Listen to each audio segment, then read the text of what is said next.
Assalamualaikum warahmatullahi wabarakatuh. Sahabat sekalian, ketemu lagi dengan saya Melian Sori di acara Obrolan Rakyat. Nah, sahabat sekalian, kali ini kita memang sengaja suasana di Stadion Semarak Bengkulu. Kita ingin mengenang bagaimana sebuah tragedi yang sangat menyayat dan memilukan hati, sangat menyedihkan di Republik Indonesia, yaitu kejadian di Stadion Kanjuruhan Malang, di mana laga antara Persebaya dengan Arema yang banyak menelan korban dari supporter Arema. Dan alhamdulillah hari ini kita sudah bersama, kita ingin melihat bagaimana perspektif dari Jackmania dan juga dari pemerhati sepak bola nasional. Saya sapa dulu Bang Imron Hasim, SHI. Beliau SHI MH. Beliau adalah seorang pemerhati sepak bola nasional dan sangat hobi nonton sepak bola. Beliau ini juga sebagai Jackmania juga. Salah satu Jackmania, anggotanya dari beliau ini, atau pembina juga mungkin kan. Dan narasumber saya yang kedua adalah Bung Iqmal Rahmadi Azmi. Beliau adalah ketua Jackmania Bengkulu, Subkorwil Jackmania Ragunan. Nah, alhamdulillah saya berterima kasih sudah bisa berbincang bersama teman-teman pecinta sepak bola di tanah air, khususnya di Jackmania Bengkulu. Nah, saya ke Bung Iqmal dulu. Ini kita tentu bersedih kan? Jelas dan bersedih. Sangat bersedih sekali, dan banyak sekali evaluasi, dan sudah ada 6 tersangka. Dan banyak desakan, sudah ada desakan itu terkait dengan petisi di Ceng itu sudah sampai belasan ribu. Nah, sebagai ketua Jackmania, seperti apa melihat peristiwa yang sangat memilukan ini? Saya selaku ketua umum di Jackmania Bengkulu, jujur Bang, sangat sedih sekali, sangat terpukul setelah selesai laga Arema versus Persebaya. Baru cek HP, usut penyusut terjadi korban jiwa di situ. Awalnya 2 orang, sedih, tiba-tiba bertambah lagi, total sekitar 40 orang. Di situ semalaman saya nggak tidur, saya cari lagi informasi, ini benar atau enggak. Sampai-sampai saya berharap, oh ini cuma mimpi. Cuma mimpi ya? Ya, ini cuma mimpi. Kenapa? Ini saudara kami Arema. Sama-sama supporter. Sama-sama supporter, basisnya pendukung sepak bola. Dan sampai dari jam 11 malam sampai jam 7 pagi, saya itu nggak tidur. Kepikir tragedi di Kanjuruhan 1 Oktober 2002 yang lalu. Nah, jujur, ini sebagai tolak ukur bagi saya. Saya berharap kejadian waktu Arema Persebaya itu kejadian terakhir di Indonesia. Sudah cukup banyak nyawa yang melayang, Bang. Entah siapa lagi yang harus disalahkan. Supporter, pendiri PSSI, PT LIP, semuanya harus dievaluasi. Polisi. Jadi harapan saya ke depannya supaya sepak bola Indonesia itu lebih baik lagi, baik di bidang supporter, kepemimpinan, ketua PSSI, polisi, semua elemen yang mencakup sepak bola. Saya berharap itu harus ada evaluasi besar-besaran, revolusi semua sepak bola di Indonesia supaya lebih baik dari sebelumnya. Cukup kejadian Arema Persebaya itu terakhir. Dan menurut berita yang beredar, kejadian di Stadion Kanjuruhan ini adalah terbesar kedua. Korban. Terbesar kedua karena korbannya itu sampai ada yang 125, ada yang 130, ada yang sekian. Intinya ratusan lebih kan. Ini terbesar kedua kalau terbesar kedua bukan di Indonesia tapi di dunia. Di dunia, betul. Yang pertama di Lima Peru itu 300-an, yang kedua di Indonesia. Jadi Indonesia saat ini jadi sorotan mata dunia sepak bolanya. Betul, ini sudah mendunia kan, mendunia bahkan Indonesia lagi. Bahkan duka yang mendalam itu disampaikan pada saat pertandingan-pertandingan internasional itu mereka mengheningkan cipta. Membeli aplaus untuk mereka. Jujur itu ternyata bukan warga Indonesia aja yang merasa sedih. Seluruh pecinta sepak bola di dunia pun merasa kesedihan tersebut. Saya ini merinding nih, asli jujur ya, merinding saya. Karena kejadian ini kan korbannya manusia. Bagaimana kemudian standar dari pengamanan dan lain sebagainya. Apalagi kalau kita lihat suasana tribun ini kan, itu gas air mata itu sampai ditembakkan ke tribun. Bagaimana itu? Nah, Bung Imron sebagai pemerhati sepak bola, seperti apa melihat peristiwa yang sangat memilukan ini? Baik, Ya, saya sebagai yang suka nonton, yang suka nonton bola baik Liga 1, 2 maupun 3 nasional gitu ya. Saya memang beberapa Apalagi tahun belakangan ini yang 1 ini kan tahta tertinggi kan. Nah, kasta Liga 1 ini tahta tertinggi. Kita juga nggak bisa menutup mata bahwa memang Liga 1 ini banyak kekurangannya. Tapi terus berbenah. Nah, ini sebenarnya udah bagus di tahun ini tuh udah cukup menarik. Liga 1 tuh menarik. Datangnya pemain-pemain marquee player gitu ya, pemain mahal, pemain yang kelas-kelasnya main di liga di negara nasionalnya sekarang main gitu kan. Dan dirusak. Ini di tengah perjalanan ini juga kalau sedih-sedih banget kita. Ini sedang kita asik-asiknya, seru-serunya nonton Liga Indonesia ini. Ya mungkin Rahmat juga ini lagi fast karena kan 2 tahun kita libur ini kan, libur Pandemi kan. ya. Muncul itu.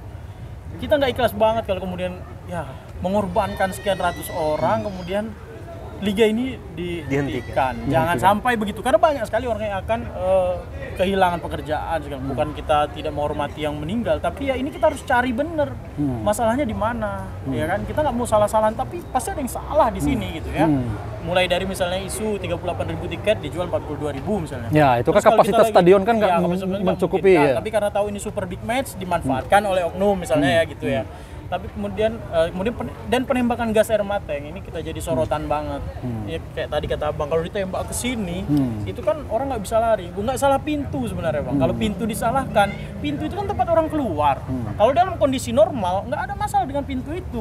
Kalau kondisi normal, tapi kondisi ditembakkan gas air mata, orang kalang kabut mau lari panik. Sehingga menumpuk ya. Menumpuk, dan itulah yang bikin kondisi itu nggak normal jadinya. Disalahkanlah pintu. Padahal pintu ya pintu kalau untuk orang pulang biasa aja kan, kita nonton ke stadion pintu ya sebesar itu dari dulu nggak ada masalah.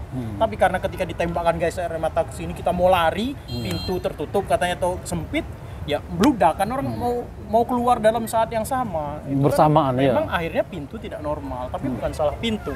Artinya ada salah human error juga di sini, ada salah manusia juga. Dan dari sisi standar FIFA kan nggak boleh menggunakan gas air mata. Di pasal 19 tentang safety prosedur di stadion itu jelas FIFA. Nah sekarang kan gini Bang, kita PSSI sebagai penanggung jawab tertinggi. Kami nih supporter cuma rakyat aja.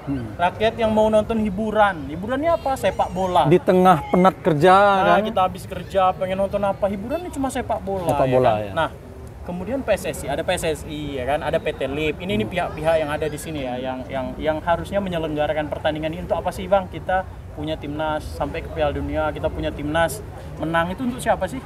Apa untuk panggung politik para elit? Enggak kan, itu kan buat kita nih, buat kita supporter, buat kita masyarakat Indonesia kan. Karena sepak bola itu tanpa supporter kan nggak asik. Iya.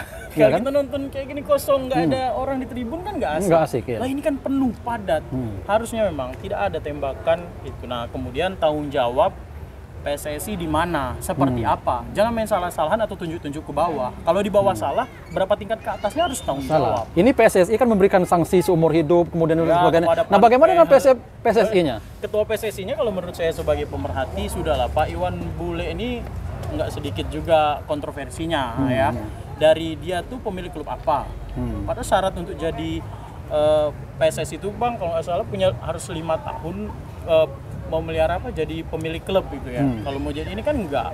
Dia ini kan juga bukan orang yang Iwan Bule ini bukan orang yang berkecimpung di klub bola lama banget kan, enggak gitu kan. Ini juga dia harus ini, makanya kita harus tegas ya kan. Ketika ada petisi change.org itu belasan ribu udah 13-an ribu orang meminta dia mundur, bahkan ya udahlah mundur aja lah. Segera nggak usah.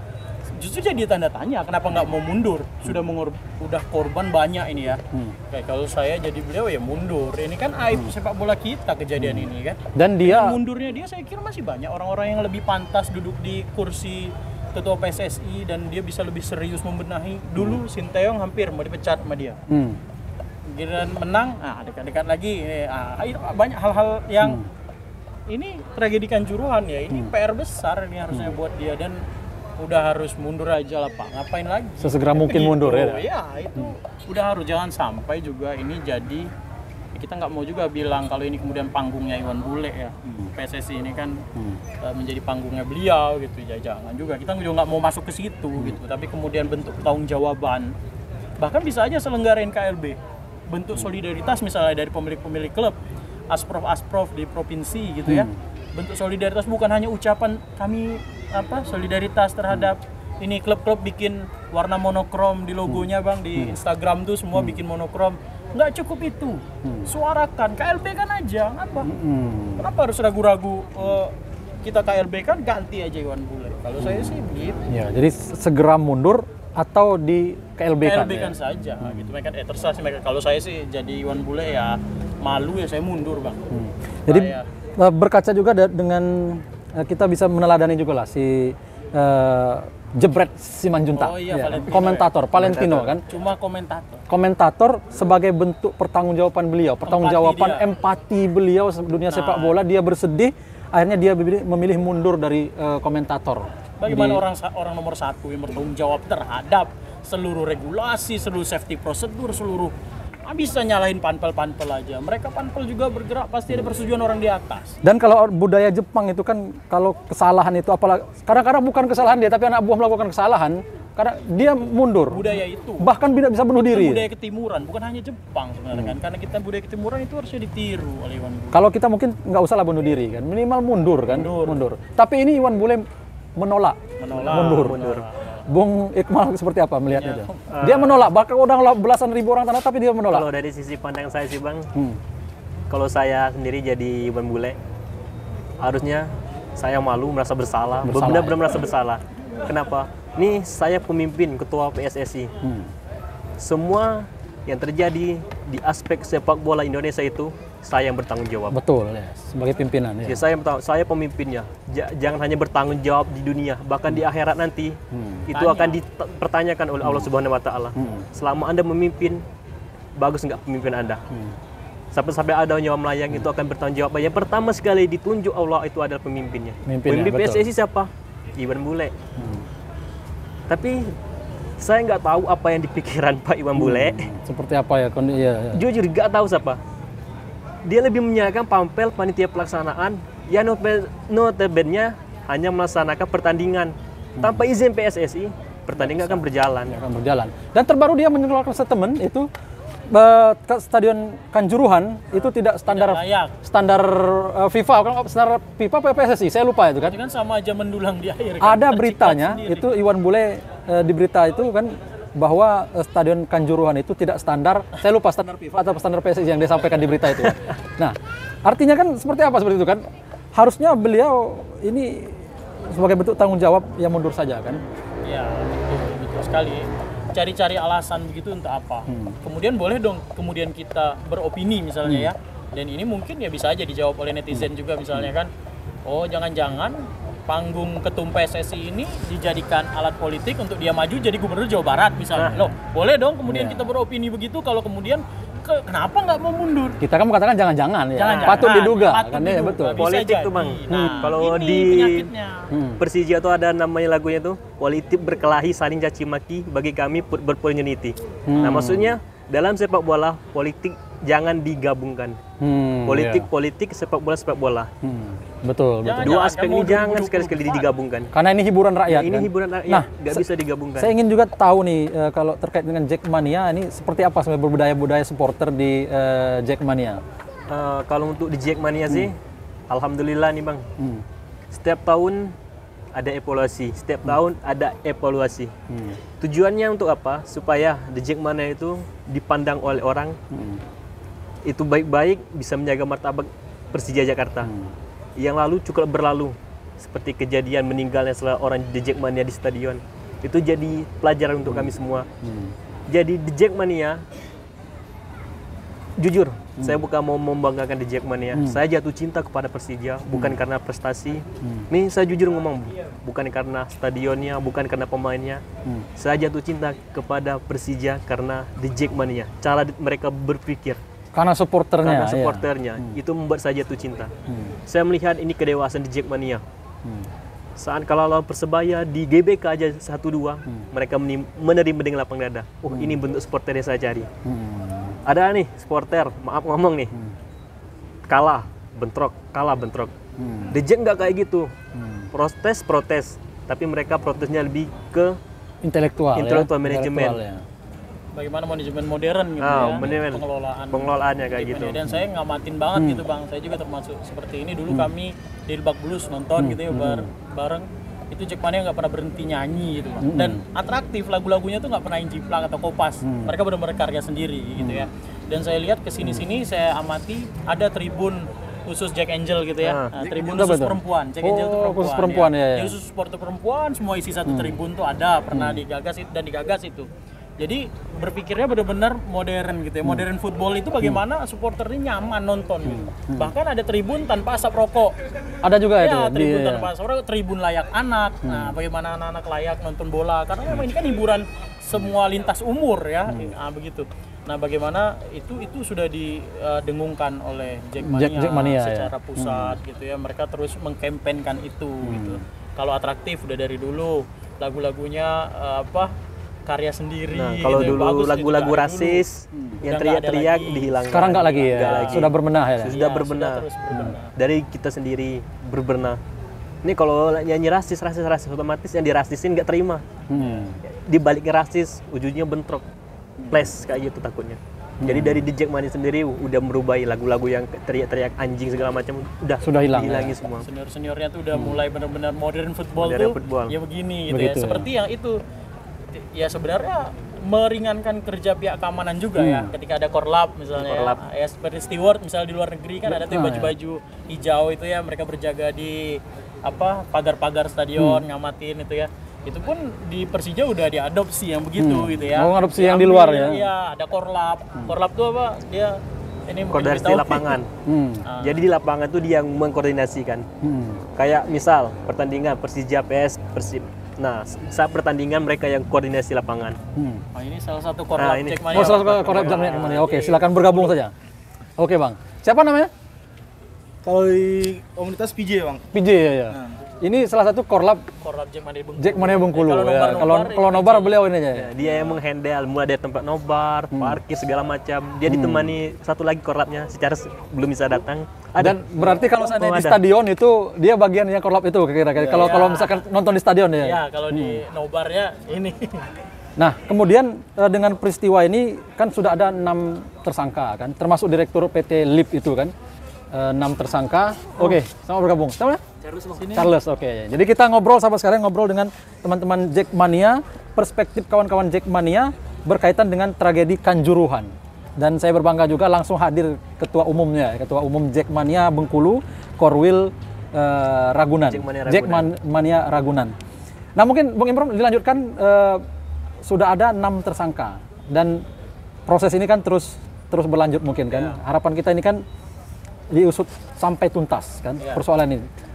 Selesai atau tidak selesai misalnya dengan memecat Iwan Bule, tapi kemudian ini bentuk keseriusan, kesungguhan kita untuk membenahi PSSI ini.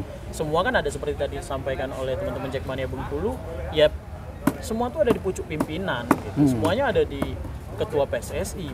Penyelenggaraan di mana-mana carut marut, masa dia nggak tahu? Kan begitu. Betul. Dia bisa dengan mudah ingin mengatur siapa pelatih timnas Sintayong atau bukan, siapa memecat Simon McManamy segala macam, dia tuh bisa lakukan itu.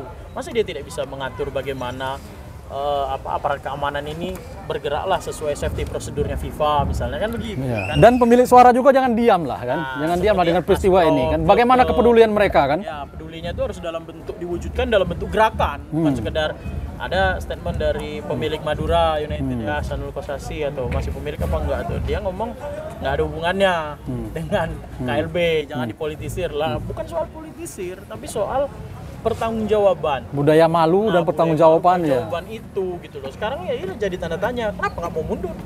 Apa mau dekat 2024? Nah ini yang kita ya kenapa kita kan cuma nonton TV ya, kita cuma lihat apa yang ada di layar. Boleh aja kita sambung-sambungkan dengan ini dengan mau pesta 2024, kabarnya mau jadi gubernur Jabar, nggak tahu lah kita ya. Tahu kita ya. Tapi ya itu kan bisa saja kemudian orang berpikir seperti itu, nggak salah juga. Kan betul. Begitu. Baik teman-teman, ini ada yang mau disampaikan? Sudah pas ya dengan ketuanya tadi kan. Baik sahabat sekalian, luar biasa sekali. Inilah evaluasi daripada teman-teman Jackmania Bengkulu, dan tentu aspirasi ini adalah juga merupakan aspirasi sebagian besar rakyat Indonesia, dibuktikan dengan banyaknya komentar-komentar netizen, termasuk juga di Ceng ORG itu terkait dengan evaluasi daripada kepemimpinan Iwan Bule. Bahkan banyak yang kemudian mendorong agar mengundurkan diri. Tapi beliau menjawab, saya bertanggung jawab. Kan cuma persoalan ini kan nyawa udah melayang kan. Pihak yang paling harusnya malu itu kan dari ketua PSSI-nya sendiri kan ya, berkaitan dengan situasi semacam ini. Nah mungkin closing statement Bung Imron dulu. Ya kalau saya gitu ya, kita ingin segera diputar lagi lah. Jangan sampai dalam waktu yang tidak ditentukan, jangan begitu, tentukan waktunya gitu. Jangan sampai setelah korban yang ratusan ini akan ada ribuan korban ketika liga ini tidak dimulai diputar, Bang, karena banyak juga orang yang hidup dari liga ini gitu kan, pemain-pemain yang sudah kontrak bagaimana, pemain luar negeri, dan ya kita nggak ada yang berharap kejadian ini terjadi. Makanya ini menjadi momen benahi dalam segi pengamanan, nggak usah cari-cari untung. Misalnya soal jam malam itu kita juga sangat terusik sebenarnya, dengan jam 8:30 baru mulai kan, kasihan kan, capek orang juga nonton kan. Udah bikin enak aja lah misalnya kan, bagaimana maunya yang nonton gitu ya, rating tuh ya ikutin yang nonton gitu ya. Ini memang susah ketika masuk industri ya, bola memang harus ikut seperti itu ya, tapi kemudian perhatikanlah sisi manusiawi juga. Dan aparat yang mengamankan juga lebih humanis. Nah, harus lebih humanis, nggak usah apalagi kayak kemarin itu kan Arema sama Arema, nggak mungkin lah juga dia bunuh pemain Arema kan. Betul, ya, betul. Kan, kalau apalagi kan itu nggak ada supporter Persebaya kan. Cuma Aremania. Iya, kalaupun dia semua diam misalnya, atau saya instruksikan semua polisi udah pulang aja lah polisi, biar aja mereka mau apa, nggak bakal pulang kan mereka. Nggak akan terjadi bentrok antara supporter kan, sama sekali. Malah ditembak kan ke gas air mata di itulah kita berharap ada ini jadi momentum untuk pembenahan, bukan saja ini pembenahan terhadap seluruh aspek sepak bola Indonesia gitu ya. Apalagi prestasi timnas lagi naik-naiknya, Bang. Itu sih kalau Baik. Kemudian Bung Iqmal silakan. Saya berharap kasus tragedi di Malang 1 Oktober 2022 ini diusut tuntas sampai ke akar-akarnya. Ya. Dan untuk ketua umum Pak Iwan Bule. Pak, Anda ketua umum paling tertinggi di ranah sepak bola Indonesia. Harusnya Anda malu, Pak. Bukan 1-2 orang yang meninggal, tapi udah ratusan, Pak. Ini ratusan. Berbicara nyawa, bayangin seorang anak izin kepada orang tuanya untuk menyaksikan pertandingan bola. Balik dari menonton bola tinggal nama doang, sampai ke rumah tinggal jenazah. Bagaimana hancurnya ya. hati seorang bapak yang telah membesarkan anaknya. Harusnya bapak malu dan mengundurkan diri. Jangankan hanya bapak, benar yang kata abang tadi, Valentino Simanjuntak komentator aja merasa empati dirinya, merasa bersalah kayak ibarat itu. Ini bapak ketua umum tapi masih nggak mau mundur, malah menyudutkan, malah cari kambing hitam. Kambing hitam PT Lip. Giliran timnas berprestasi juara, bapak membanggakan diri bapak, nih saya ketuanya. Tapi giliran supporternya bermasalah, sepak bola yang bermasalah, bapak lempar tangan, menyalahkan PT Lip. Nah, saya berharap kedepannya ada yang namanya revolusi sepak bola Indonesia lagi. Revolusi sepak bola Indonesia. Revolusi, jangan hanya revolusi tahun 1998 tuh. Reformasi. Reformasi itu. Tapi sepak bola juga harus direformasi. Juga harus direformasi. Jadi mulai berbenah dari supporter, ketua, panitia, manajemen klub, dan seluruh elemen di sepak bola Indonesia itu harus berbenah. Harus ada yang namanya sepak bola modern seperti Bang Imran sampaikan tadi. Sepak bola kita udah ketinggalan jauh, Pak, sama negara-negara lain ya. Jujur, udah ketinggalan jauh. Jangan berbicara prestasi di kancah dunia. AFF aja kita belum juara. Untuk timnas senior tuh. Gimana kita mau prestasi yang lebih tinggi lagi? Ya. Saya harap tuh, yang pertama usut tuntas tragedi di Malang. Betul, yang saya sepakat itu. Revolusi sepak bola Indonesia supaya lebih baik lagi. Cukup kejadian 1 Oktober 2002 itu kejadian terakhir. Mungkin itu aja, Pak, yang bisa saya Baik, luar biasa sekali. Jadi pemirsa sekalian, sahabat sekalian, ini adalah suara dari negeri nun jauh di sana ya, dari Jakarta, Provinsi Bengkulu. 300 lebih kurang 300 km. Suara yang daerah yang sangat jauh dari Jakarta, pusat keramaian. Kita di sini berbincang dengan Jackmania Bengkulu, Korwil Jackmania Subkorwil Jackmania Ragunan. Kota kecil tapi kemudian sangat bersejarah. Di kemerdekaan Indonesia itu juga ada andil Provinsi Bengkulu, yaitu penjahit bendera pusaka merah putih Ibu Fatmawati. Nah, dari sini kita bersuara, Jackmania sudah bersuara. pemerhati sepak bola juga bersuara, ini kawan-kawan Jackmania. Mudah-mudahan ini menjadi bahan evaluasi sepak bola, terutama tadi aspirasi bagaimana Iwan Bule ini harus ini didesak untuk mengundurkan diri atau di KLB-kan menurut pemerhati sepak bola Bung Imron ataupun dari Jackmania tadi. Terima kasih Bung Iqmal. Ya, kemudian Bung Imron pemerhati sepak bola nasional dari Kota Bengkulu. Kemudian Bung juga terima kasih Bung, koordinator ini. Dan juga Bung juga terima kasih. Assalamualaikum warahmatullahi wabarakatuh. Semoga bermanfaat.